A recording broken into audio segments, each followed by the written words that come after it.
Hello, everyone. There's this exclusive that came out from Sahara Reporters yesterday. It says Presidential Guards Brigade placed on high alert over suspicions of coup plot in Nigeria. Key brigades under watch as commander holds emergency meetings with Tinubu, Gbajabiamila.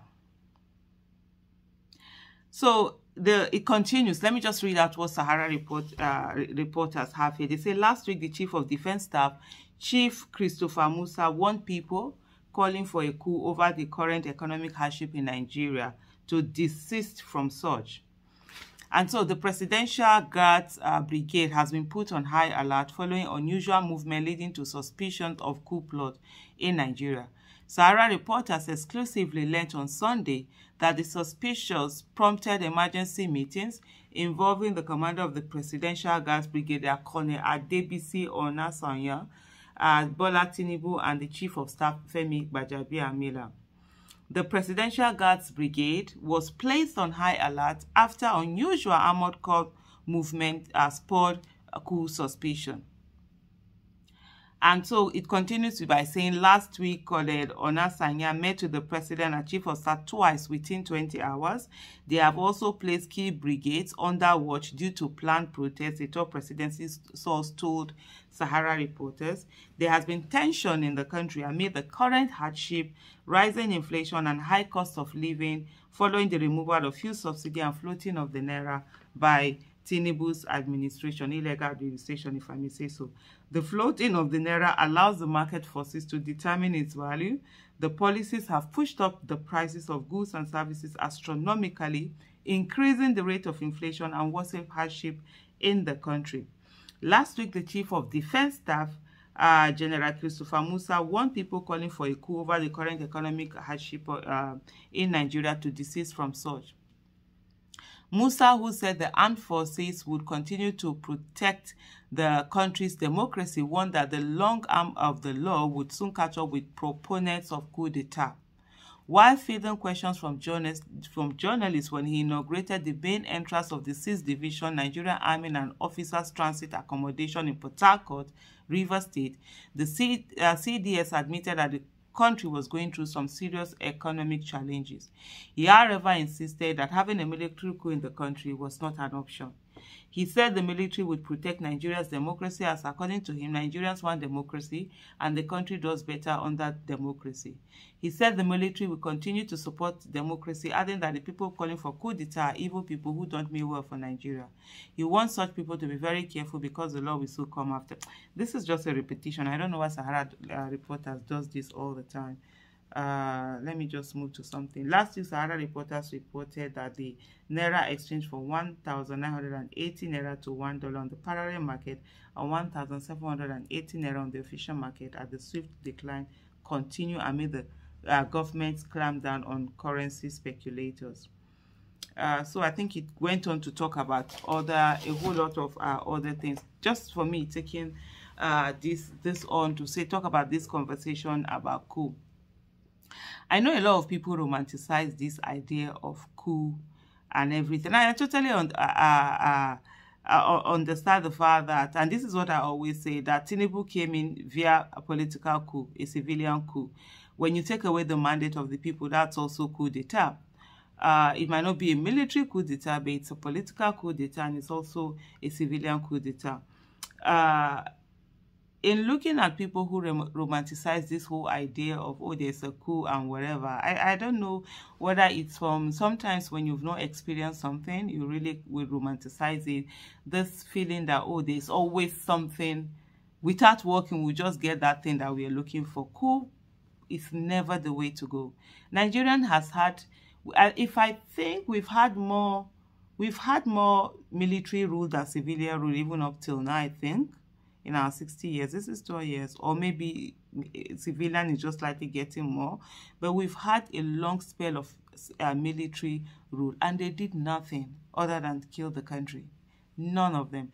From the worst of them all is Gawan. For me, I always say the Gawan is the worst of the, the leaders that Nigeria had, because at his time, if he was someone who had that competence, who was visionary, he could have taken Nigeria very far, would have developed Nigeria so far, but, you know, absolutely nothing there. Monies were coming in, and he said they were saying that, oh, spending money was their problem. They didn't think about delayed gratification. They didn't think about building. Spent money anyhow, wasted money anyhow. And, you know, we're here. Subsequently, all the military that have come in, you know, it's been crazy. What people think, the military, where is the military? Who is the person in the military that you think will not has that competence to even lead Nigeria? What have they done in the place that they are in? People don't understand when military come. You see these soldiers that are flogging people on a normal day, right? Ha ha ha ha. Nothing. It will be decreased. Nothing. They do whatever they want to do. People don't have much. You don't have right. You don't have any tree. Constitution is suspended. You know, the National Assembly is suspended. Everything is just one person or a few people deciding what they want to do with the country, with you having no say in it at all. I know as much as possible people want to romanticize it, but military coup, it's never the way to go.